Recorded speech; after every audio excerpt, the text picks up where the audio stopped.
Welcome to the BPM 360 podcast. I'm Russell. And I'm Caspar. And together we will help you navigate the treacherous waters of the BPM adoption journey. I hope you enjoy the podcast.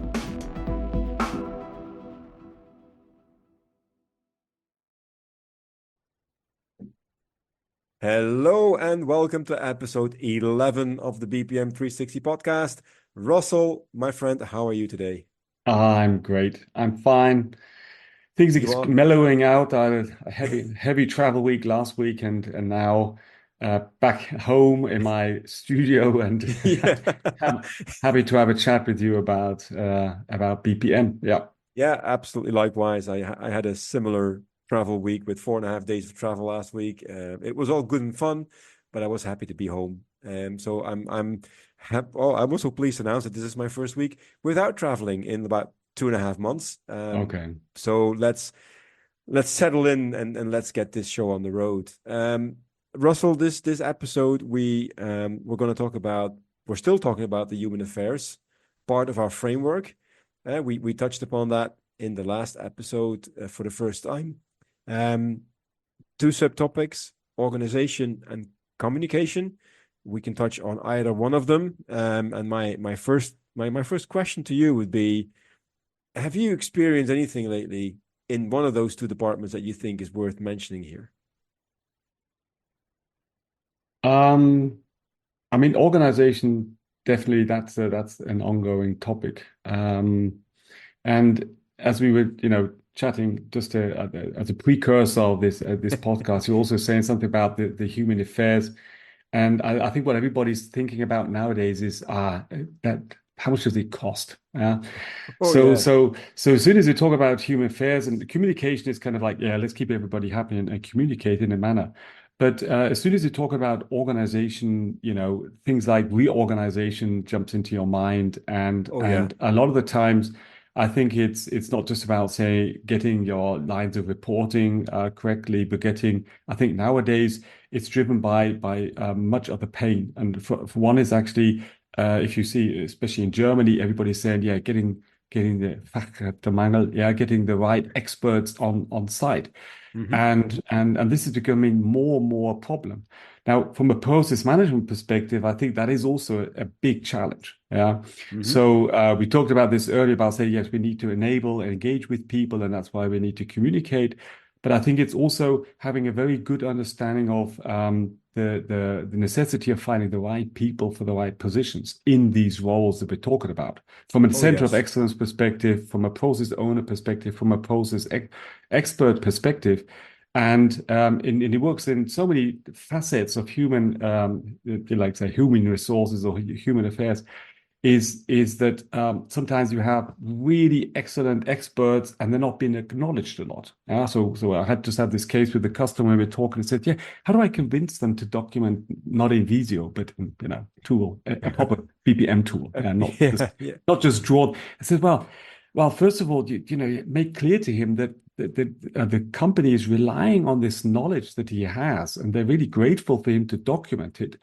But ultimately, in Visio, it's lost. It's like a paper snippet that you have somewhere, and it gets papered over, it gets lost, and maybe centuries later, somebody finds it, in the dust and says, "Wow, look at this," But it's ultimately lost, and these BPM tools really offer an opportunity for these people to become recognized in what they know. So there's this, and so there is a level of also not just putting workload on people, but also to create a stage for people to bring in what they have accumulated over years. And I don't think this can be underestimated on the lack of, I always think, of the brain drain that some companies are having when they're optimizing their organization. They're losing out on people that are retiring, not really sustainably managing actually the handover of knowledge of the generations. Here again, process management comes into the game, and this is something in a bigger picture that I think human affairs has to look at. So not just purely dedicated from a perspective of our process management. I want to get this running. I have the sponsors, the stakeholders, all the things we've talked about, but specifically from, we're talking about our most vital resource, the humans in our organization. Process management is a leverage to all the knowledge there to manifest it sustainably, to spread it efficiently, and really keep the core down to the company culture of our company up and running. Yep. And how can we support this best? And as I said, that's where I think this really kicks in, this topic, and it gets its own like dimensions and its own view on process management that is really worth considering on a management level. And it's interesting that you say that, and certainly from that people perspective, because just this very morning, so the morning that we're recording this, I got involved in a conversation on LinkedIn by a post by a person named Shane Wentz, who talks about a big mistake that he sees organizations make when it comes to technology, is that they buy the technology first and then build the process around it and then introduce it to people, which to me is exactly the wrong way around. I mean, if you want to do something new, so if you implement BPM, you first need to explain it to the people, make sure that you have a process around it, and then see what kind of technology you're going to be using to support that.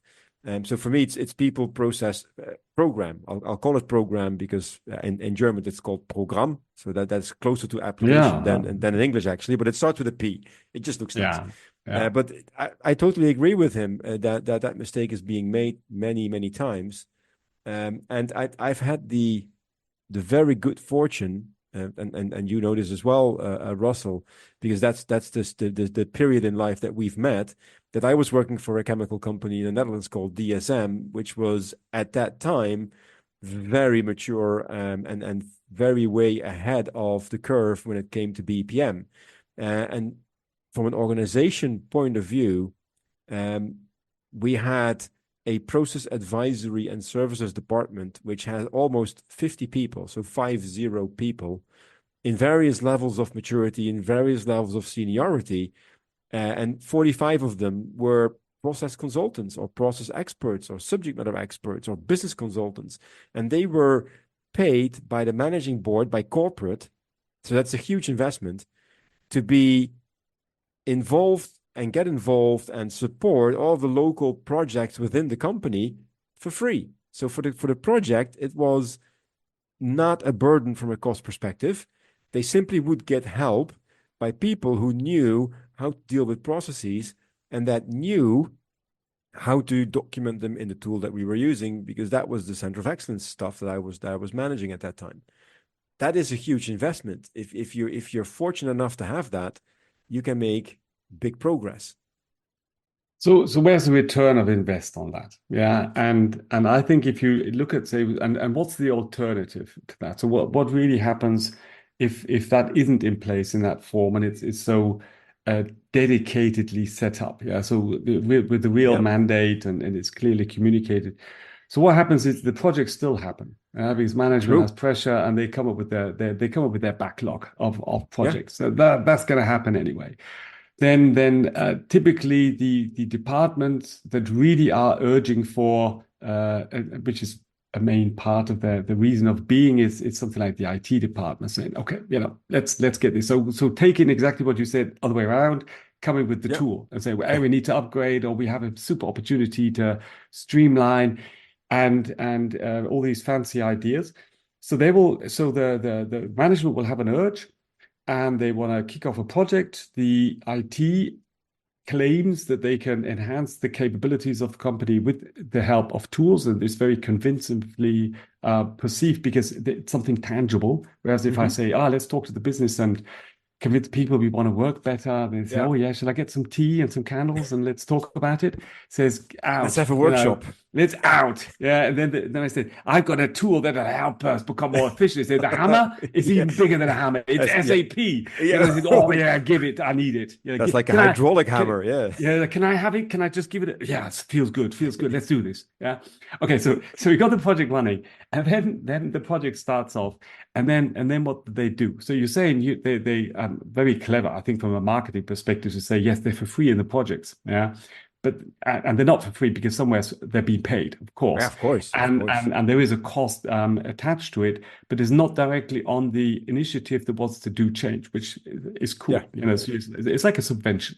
It's subventioning change projects by saying we'll provide you a facilitate then the baseline Exactly. from a business perspective, which is it's awesome. Yeah, the pure idea is just kind of like easy, but it's very clever. Now what happens then if you come with a project that says I'm lacking resources? Yeah, and then you start like escalating people into the project because you said, look, I need this guy. How much do you need? And then from a tunnel vision of a project perspective, you're just kind of like trying to allocate as many people as much as you can to get your project done. And ultimately, typically, the projects are not because they don't have this big vision on a process perspective of the business. You have like conflicting projects around resources. Big topic. Yeah. Yeah, of course. So then you have like, and then everybody wants the best resources. And then they're like pulling these people in, and a lot of the times completely overstretching the capacities of these people. And ultimately, in their role in the project, the only acknowledgement they get sustainably in the organization, coming back to human affairs, organization, and building up like this, this sustainable, stable like setup of your organization, you're just burning them in projects. Yeah. Yeah. And to be honest, a lot of people, they're just then sucked in, spat out. Yeah. So also then we all know it's a big projects. You have people pulled in 1, 2, 3 years. Then they're doing rollouts and doing real good stuff, but ultimately in their role they're just a project member. And the reintegration back is still for so many companies a complete unmanaged human affair. Yeah. It says, you're back again. Well, in the meantime, we've had some changes and your position is not longer, Mike's there. Yeah, Mike's the guy that avoided going into a project because he's a really lazy guy. Yeah. And he's doing the department now. Now we're going to have to look for something for you to do. Maybe you got another project somewhere? Yeah, exactly. Yeah, that's true. And total frustration here. So just think of that worst case scenario. I don't think it's always so bad. But what you're getting up to saying, hey, let's do this in an orderly fashion. Let's talk to human affairs, human resources, how we set this up as a part of our organization. Yeah. That these people have a balanced approach to getting involved into initiatives. And on the other hand, having a home base, having a clear transparency on this is your role. This is what we want you to do. Management sees you in your value, and they give you a star, process star, whatever, Cool. And this is your line of development as well. Yeah, you're helping us strategically transform and go along, but you're not lost in a project which has a beginning and an end, and at the end of every project you start getting hibbling and all that. Absolutely true. We also had that, I would say, rule of thumb that any person from that process advisory and services department would be engaged in projects like max 40-50% of their time, because they always need to be time to do internal development.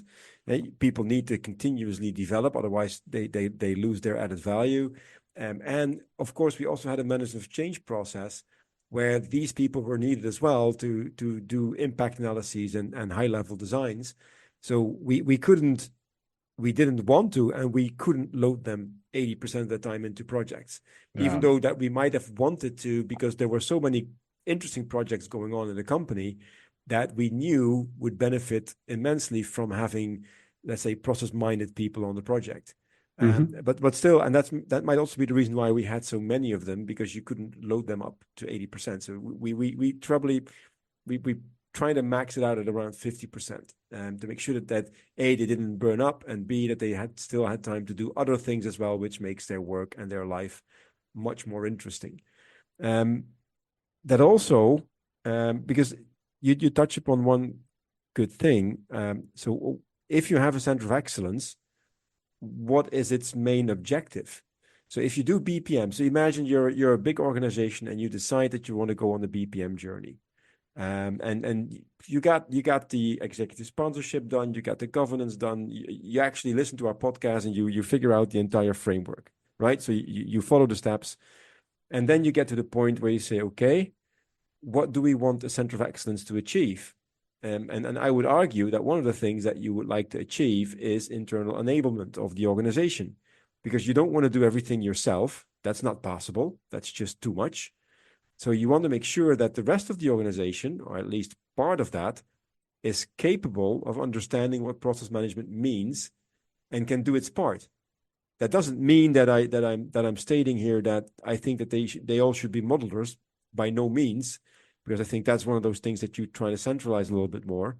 But the mindset behind process-based management is something that you try to enable as quickly as possible, because that will take work away from you as a center of excellence, and you can focus on other things. Oh, okay. So when you're talking about center of excellence, you're talking about these 50 people at DSM. Well, I'm talking about the 5 to start with. When I talk about center of excellence, I really talk about a small group of people that define and maintain standards, that make sure that there is a BPM platform that understands and typically drives management of change. The whole group of 45 people around that was just a very luxurious gift of the company. But it's not a COE from my perspective.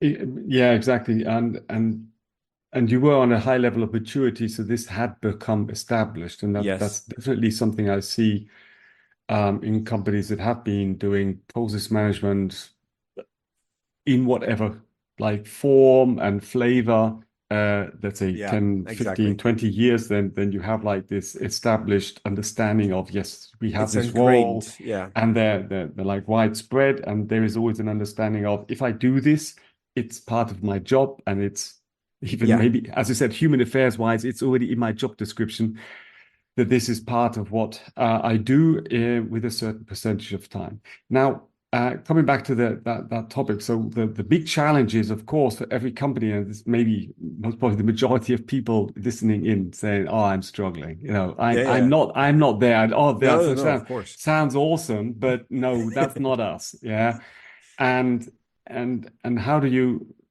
get there? Yeah, and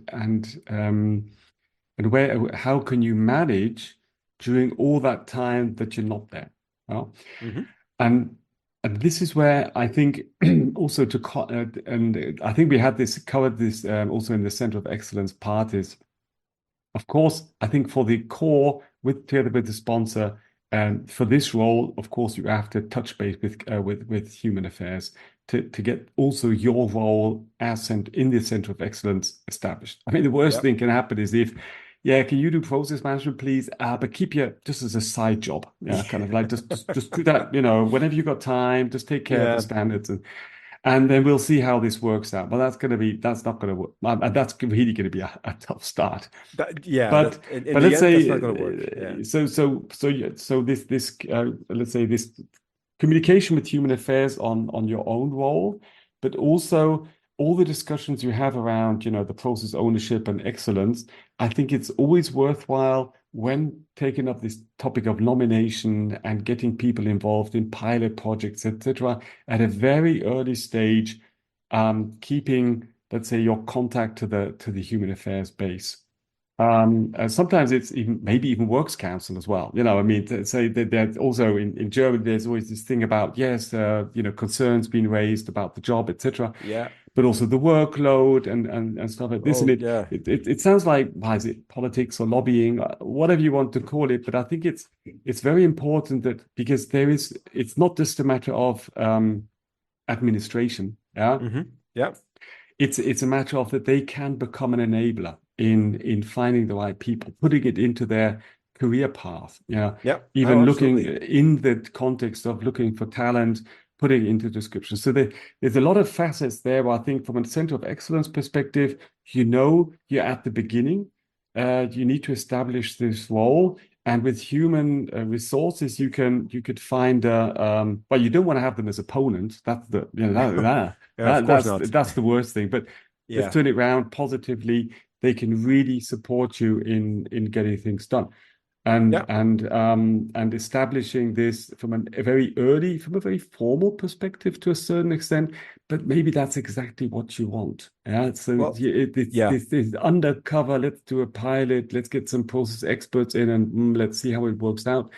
I think it's helpful to have this level of more formal, how do we go about this? We're shifting our organization. Process management will become something of a thing.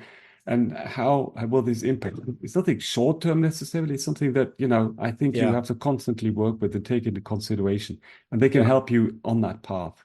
And I think besides that, it's also important to understand, and this is, I think, more relevant if you're let's say a consultant or an advisor when it comes to BPM, is it trying to figure out if the organization that you're working with or that you're working in is actually seriously about implementing BPM, because sometimes they can also just provide lip service to it and just say that they're going to do it, and then because of some political reason, it was convenient to say that, or even to go through an RFP cycle of finding a BPM platform and going through the motions. But then when push comes to shove and you want to start, nothing happens. I mean, I've been there, you probably been there, and that is frustrating for everybody, because ultimately what you want when an organization takes that decision to start with BPM, you want to get going. You want to have that executive sponsorship. You want to have that mandate. You want to define the roles that you're looking for. I mean, and this is the ideal situation, let's be honest. And you want to set up your team and you want to get going. I think reality is that somebody has an idea a little bit lower down in the organization that it's a good idea to do this. And then they start working on it on a very local budget. And then they see that it works, it pays off, and then they try to scale it upwards, which I think is very noble, but also incredibly hard to achieve. So maybe this interaction with human affairs is really that's when things start becoming real. Because let's be honest, pilots and projects and even money to a certain extent is invested in it a lot, like sunk cost tools or initiatives that they've tried. I mean, it's astonishing, but I think that money can be burned left, right, and center without it necessarily having a real sustainable impact on the organization. And if it doesn't work out and maybe the management changes, then, an idea that could be followed up for 1 or 2 years can just kind of like fall flat. So one thing about the human affairs is maybe also that, and this is something that also goes in direction of the communication on a wide base. So it's like, come on. It's like having a girlfriend. You say, when are you going to introduce me to your parents? Yeah. And if after 3 months they're still kind of like coming up with excuses, you can be, you're not quite sure if they really mean it seriously. Okay. Absolutely. So let's take this to BPM. So they kind of okay. So here's the money, baby. Do some BPM. Go buy yourself some BPM. And then you say, but I want to make this serious now. I want to communicate to everybody that this is it. We're in together forever. BPM is it. Hold on, baby. Maybe not quite now. Just keep back the communication. Exactly. And then I said, you know what? I want to go to the church. Human affairs and putting it into my work position and of the roles of each. It's going to manifest as that's like signing the contract. So maybe this is when the point where even management says, okay, this is the point of no return. You could close down an IT system, you can burn the money, write it off. But once you go into that level of communication. And widespread communication about about the objectives and how you go about it, how you want to establish this role in the organization, how human affairs is also helping you within the organization to get this established. Wow. I mean, when you get in there, I'm not saying you've got people. I'm not saying you've got the nomination and the people are up and running and understand what it's about. But it's like, yes, but you got your marriage certificate signed, and you get lifted up by your sponsor and carried over through the door, the threshold, over the threshold, into a household that is completely empty. Oh, and yeah, well, or filled with empty beer crates, or filled with balloons, or with Exactly. anything, So with it's toilet paper. baby, Yeah, start yeah. tidying up now. Is it okay? Love Depending on the that. group of friends that you have, which is the same as your ambassadors in the organization. No, Exactly. you're absolutely right. And I think we're going to call this episode "Buying Yourself a Little Bit of BPM," as you just called it. I like that. Yeah, go buy yourself some BPMs. All right, not sure if that works, but let's go with that. I'll treat Yeah, myself to some we'll today. treat ourselves to, yeah. Instead of a handbag, we'll just do some BPM. Cool. No, but I mean, ultimately, and we haven't even touched upon that yet, to be honest. If you do BPM, then one of the questions that you need to answer is, who is my audience? Who is the ultimate recipient of what we can do with BPM? And are those perhaps multiple groups within the organization? And by stating it like this, you know the answer to it.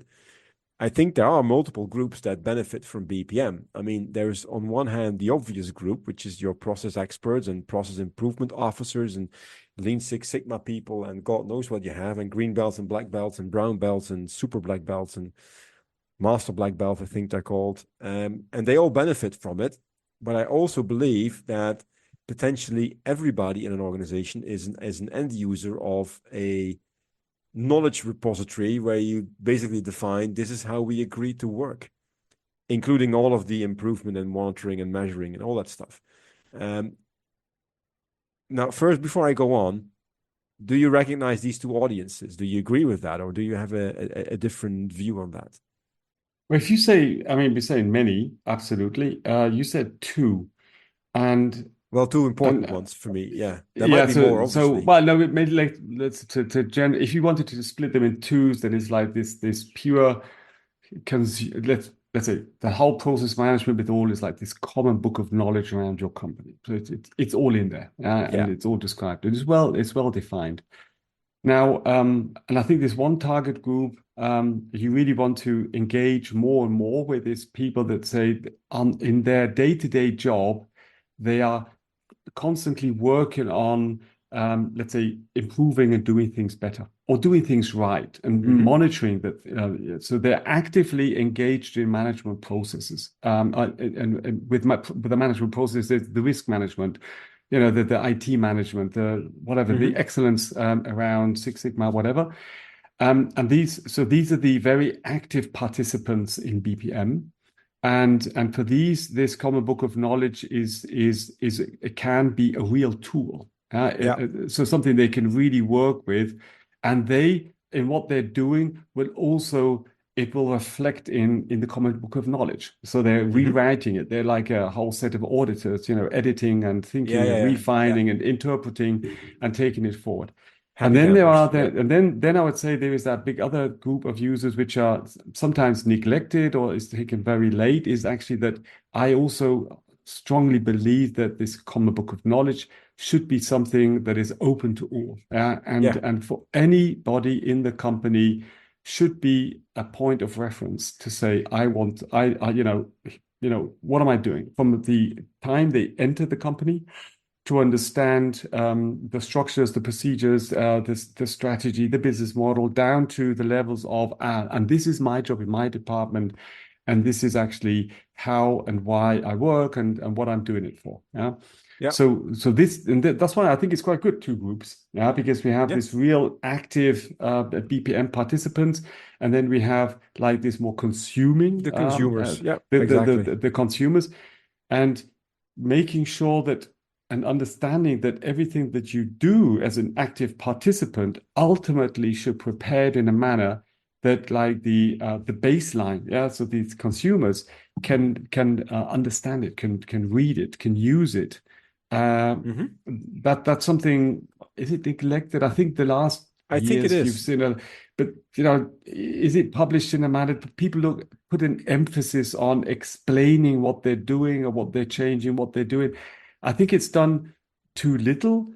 Yeah. And like in politics, I said, but politics, you have to come down and explain it on street level. If you don't do that, you lose touch. Yeah. And I think neglected is maybe too strong, because I know that a lot of, let's say, BPM vendors they understand that this group is important and they try to facilitate them.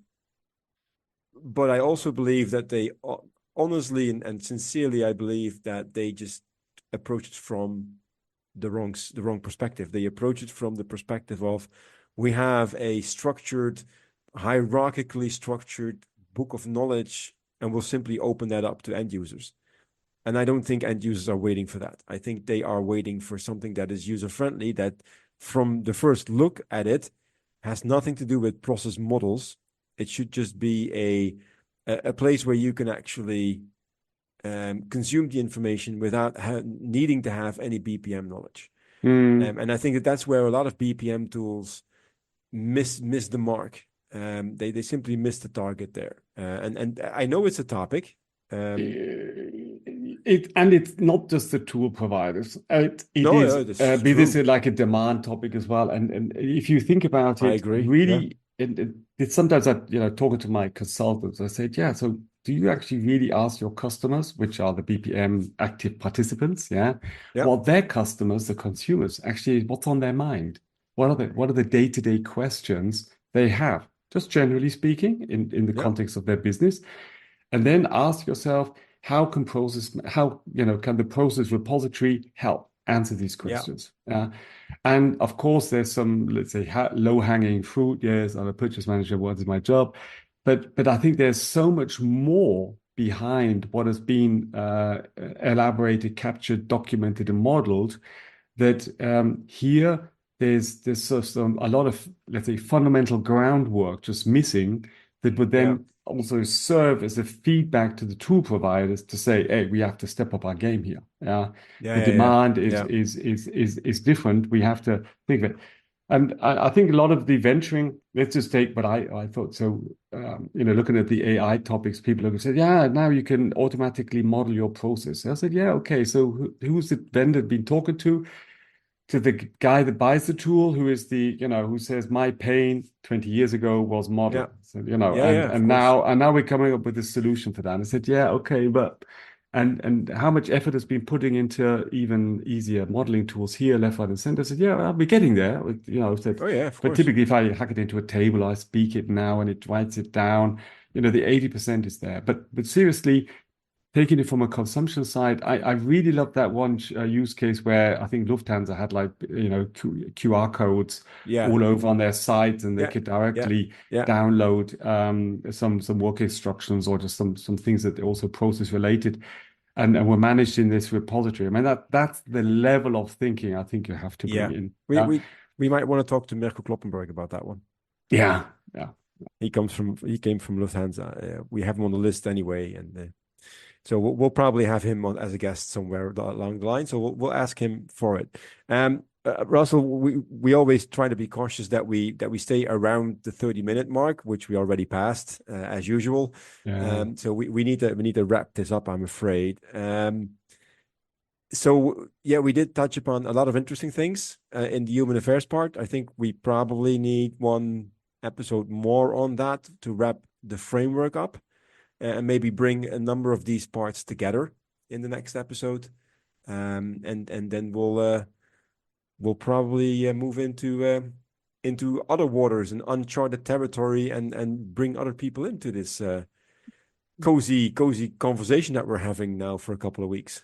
Yeah, I'd be glad if we can wrap up this framework. Come on, Caspar. No, but seriously, what we should do next time is really maybe specifically go on some specific, let's say, correlations between parts of the framework. Because I think we've done the whole. We have been doing this on and off, but let's say next time, let's prepare and say what are the key, and let's say correlations. Take 2 against 2, each one in combination. Say what are the biggest correlations there? Talk that through, and then I think that gives the big. Nice round off of this framework. Cool. It's been a pleasure today. As usual, Russell, I wish you a very pleasant, what's today? Wednesday, actually. Likewise. Yeah. And we'll talk next week. Okay. Take care. Bye. Cheers, man.